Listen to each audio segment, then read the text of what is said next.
हिमालय के एक सिद्ध योगी के साक्षात दर्शनों की ये सत्य कथा कुछ दिनों पहले एक पुस्तक में प्रकाशित की गई थी। इसे उन साधक के ही शब्दों में आपके सामने प्रस्तुत कर रही हूँ। मैं श्री बद्रीनारायण जी के दर्शन कर लौटकर मार्ग में पीपल चट्टी पर ठहरा। बड़े बड़े महात्माओं के मुख से मैंने अनेकों बार सुना था कि उत्तराखंड में बड़े बड़े सिद्ध महात्मा रहते हैं। मेरी प्रबल इच्छा हुई कि मैं प्रथम किसी सिद्ध के दर्शन करूं और फिर भगवान श्री रामचंद्र जी के दर्शनों के लिए लगकर भजन करूं। मैं मार्ग छोड़कर पीपल चट्टी से पूर्व की ओर पहाड़ों पर चढ़ने लगा। 20 दिनों तक तो कहीं कहीं पहाड़ों पर पर्वतवासियों के ग्राम मिलते रहे। उससे आगे बढ़ने पर बस्तियां नहीं थी। कहीं कहीं हिंसक जीवों के चलने से बनी हुई पगडंडियां मिल जाती थी। कहीं कहीं केवल वृक्षों की जड़ और झाड़ियों को पकड़कर आगे बढ़ना पड़ता था। कोसों तक ऊंचे पर्वत मार्ग में पड़ते थे। उनकी ऊंचाई देखकर यह अनुमान होता था कि आगे इससे ऊंचा पर्वत नहीं होगा, परंतु उसको लांघने के बाद सामने उससे भी अधिक ऊंचा पर्वत दिख जाता था। नीचे दृष्टि डालने से भूमि के दर्शन नहीं होते थे, केवल अंधकार ही दिखाई पड़ता था। मैं दिन भर चलता रहता, रात कहीं ऊंची चट्टान पर बैठकर व्यतीत करता था। हिंसक जीवों से बचने के लिए मैं आग जला लिया करता था। रात्रि में सिंह आदि के गर्जन सुना पड़ते थे, परंतु श्री राम जी की कृपा से मुझे इससे भय नहीं लगता था। विधिवश एक दिन मैं एक तंग पगडंडी से आगे बढ़ रहा था। एक ओर गगनस्पर्शी पर्वत था तो दूसरी ओर पाताल भेदी खड्डा था। सामने दृष्टि की तो एक बबर सिंह मंथर गति से धीरे धीरे मेरी ओर आता हुआ दिखाई दिया। बचकर निकल जाने का मार्ग नहीं था। पीछे लौटना व्यर्थ था क्योंकि सामने सिंह ने देख लिया था। पैर के तनिक से विचलन होने से अतल खड्डे में गिरकर मरना तय था। तब मैं सोचने लगा कि बस हो चुके सिद्धों के दर्शन और देख चुका मैं सिद्धाश्रम। यहाँ तक ही देखना था। अब सिंह बिना खाए नहीं छोड़ेगा। अब मेरा अंत समय आ गया है। अच्छा, जो भी प्रभु की इच्छा। अस्तु अंतिम मति सो गति। ये विचार कर नेत्र बंद करके मैं हृदय में क्या देखता हूँ कि सामने धनुष बाण लिए श्री राम जी विराजमान हैं। सिर पर जटा है और मुख अति मनोहर है। पीत वसन है, गले में वनमाला है। सरकार के अलौकिक स्वरूप में मन इतना लीन हुआ कि कुछ समय तक बाहर की सुध-बुध न रही। अचानक मेरा ध्यान टूटा। सिंह समीप आ चुका था। विचार हुआ कि आने दो, सिंह के खाने से कुछ क्षण में श्री राम जी मिल जाएंगे। न जाने कितने समय तक जीवन का भार ढोकर दुख उठाना पड़ता है। फिर प्रभु के स्वरूप का ध्यान करने लगा, परंतु ध्यान न जमा। इसी बीच सिंह के सामने आकर भूमि पर पंजे से थपकी दी और बू बू बू बू शब्द किया।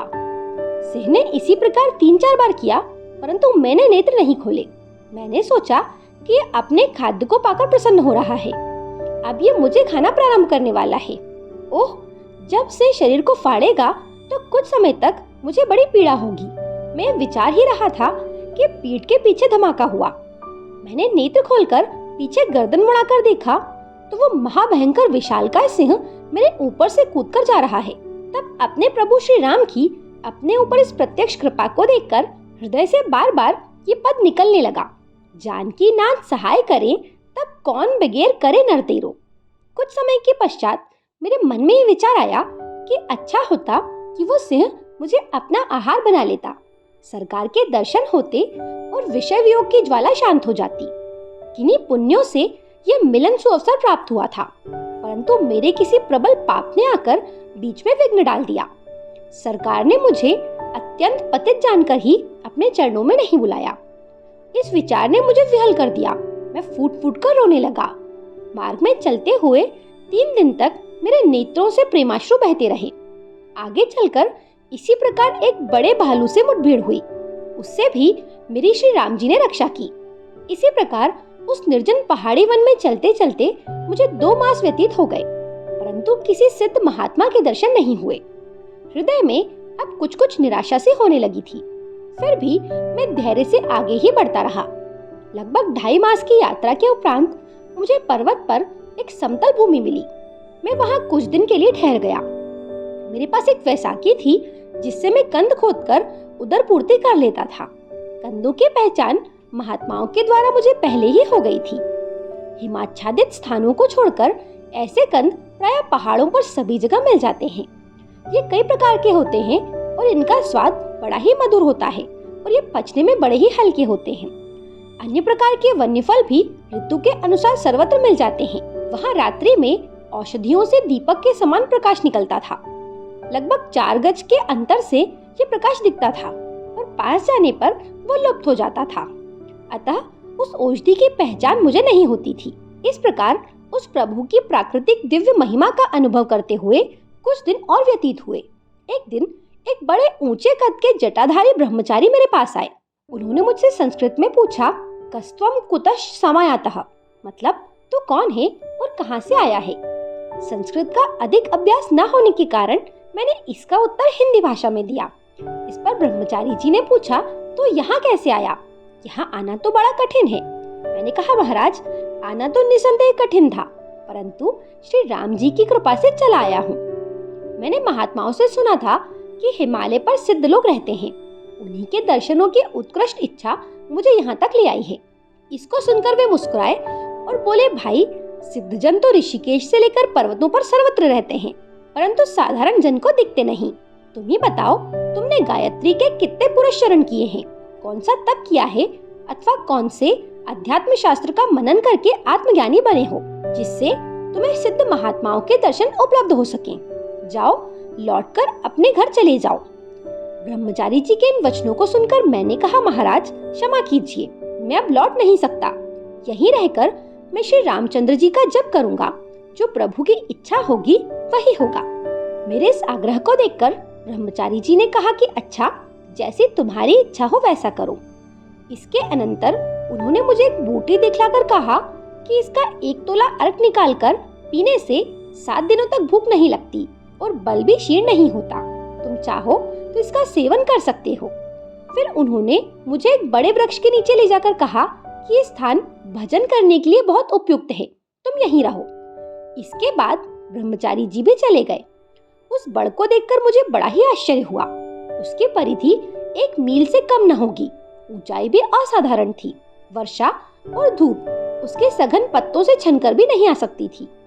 उसके अधोभूमि शीतकाल में उष्ण और उष्ण काल में ठंडी रहती थी। पास ही निर्मल और मधुर जल का झरना बह रहा था। इधर उधर गुफाएं बनी थीं। इसके नीचे कहीं कहीं धूनी भी लगी हुई दिखती थी, परंतु कोई महात्मा दृष्टि गोचर नहीं हुआ। देश में किसी किसी महात्मा से इस वट वृक्ष के संबंध में सुना करता था। आज इसे पाकर बड़ी ही प्रसन्नता हुई। मैं यहाँ रहकर भजन करने लगा। 10-11 महीने के पश्चात वही जटाधारी ब्रह्मचारी एक दिन फिर मेरे पास आए। कुछ समय विश्राम करने के पश्चात वो मुझे समझाने लगे कि देखो, अभी तुम्हारी अवस्था कम है, तुम देश में जाकर शास्त्र अध्ययन करो। शास्त्र के द्वारा हुआ वैराग्य दृढ़ होता है और वही ज्ञान दिव्य प्रभाव वाला होता है, जो शास्त्र में मनन करने से उपलब्ध होता है। अपरिपक्व वैराग्य और ज्ञान अस्थिर होते हैं। अध्यात्म शास्त्रों का अध्ययन करके फिर यहाँ आना। इस पर मैंने कहा, महाराज मैं तो ये प्रतिज्ञा करके आया हूँ कि बिना सिद्धों का दर्शन किए मैं नहीं लौटूंगा। फिर बताइए, अपनी प्रतिज्ञा को तोड़कर कैसे चला जाऊं? मेरे इस उत्तर को सुनकर ब्रह्मचारी जी कुछ क्षण विचार कर उठकर एक और चल दिए और मुझे अपने पीछे आने का संकेत किया। कुछ समय चलने के पश्चात हम एक स्थान पर पहुंचे। वहां एक बड़ी शिला के ऊपर एक योगी समाधि लगाए हुए पद्मासन में बैठे थे। वे बैठे हुए भी मुझसे खड़े हुए के कद से ऊंचे थे और उनकी जटाएं पृथ्वी पर फैल रही थी। भुकुटी के रोम दाढ़ी जैसे लग रहे थे। बड़े हुए नख सिंह के नख के समान मालूम होते थे। उनकी ओर संकेत करके ब्रह्मचारी जी ने कहा कि ये मेरे गुरु हैं। इनकी समाधि 100 वर्ष से लगी है, तब से खुली नहीं। अब चलो, सिद्ध के दर्शन हो चुके हैं। तुम्हें उसी वट वृक्ष के नीचे पहुंचा देता हूँ। तुम वहां स्वयं नहीं पहुंच पाओगे। इसके पश्चात वे ब्रह्मचारी जी मुझे बड़ के नीचे पहुंचाकर फिर कहीं चले गए। मैं उसी वृक्ष के नीचे रहकर श्री राम मंत्र का जप करने लगा। कुछ समय के बाद वे ब्रह्मचारी जी फिर एक दिन आए और कहने लगे, अब तुमने काफी जप करके अपने को पवित्र बना लिया है, चलो कुछ और दृश्य दिखाऊं। मैं भी प्रसन्न होकर उनके साथ हो लिया। दिन के 8 बजे के लगभग हम दोनों एक गुफा के द्वार पर पहुंचे, जो एक बड़े भारी पत्थर से ढका हुआ था। ब्रह्मचारी जी ने उस पत्थर को सहज ही एक ओर हटा दिया। हम दोनों गुफा में प्रविष्ट हो गए। फिर पत्थर द्वार पर दोबारा से लगा दिया गया। ये देखकर मुझे बड़ा ही आश्चर्य हुआ कि ब्रह्मचारी जी ने अकेले ही सैकड़ों मन के पत्थर को कैसे हटा दिया। परंतु मैं ये सोचकर चुप रहा कि महात्माओं को टोकना नहीं चाहिए, कोई सिद्धि ही होगी। हम दोनों आगे बढ़े। वो गुफा या सुरंग संगमरमर की बनी हुई मालूम होती थी। स्पर्श करने में चिकनी थी। उसकी ऊंचाई और चौड़ाई काफी थी। कहीं कहीं रोशनदान भी खुले थे, जिनसे अंदर प्रकाश और वायु आती थी। 8 घंटे चलकर लगभग 4 बजे हम दूसरे द्वार पर पहुंच गए। वहां भी पहले जैसा पत्थर ही लगा हुआ था। ब्रह्मचारी जी ने उसे ही सहज ही खोला और बंद कर दिया। सुरंग से निकलकर हम दोनों एक सुंदर मैदान में आए। यहाँ के दृश्य को देखकर मैं अवाक रह गया। चारों ओर मीलों ऊंची पहाड़ियों की प्राचीर वाला और कोसों लंबा चौड़ा एक विशाल किला था। दीवारों में गुफा के समान सुंदर स्थान बने थे, जिनमें बड़े बड़े डील डॉल के महात्मा लोग समाधि लगाए हुए बैठे थे। चारों ओर फल और पुष्पों से लदी हुई लताएं और वृक्ष सुशोभित थे। कहीं कहीं झरनों से मोतियों के समान स्वच्छ जल गिर रहा था। बहुत समय तक इन दृश्यों को देखकर मैंने ब्रह्मचारी जी से प्रश्न किया, भगवान, ये कौन सा स्थान है? ब्रह्मचारी जी ने उत्तर दिया कि यह अर्जुन का बनवाया हुआ किला है।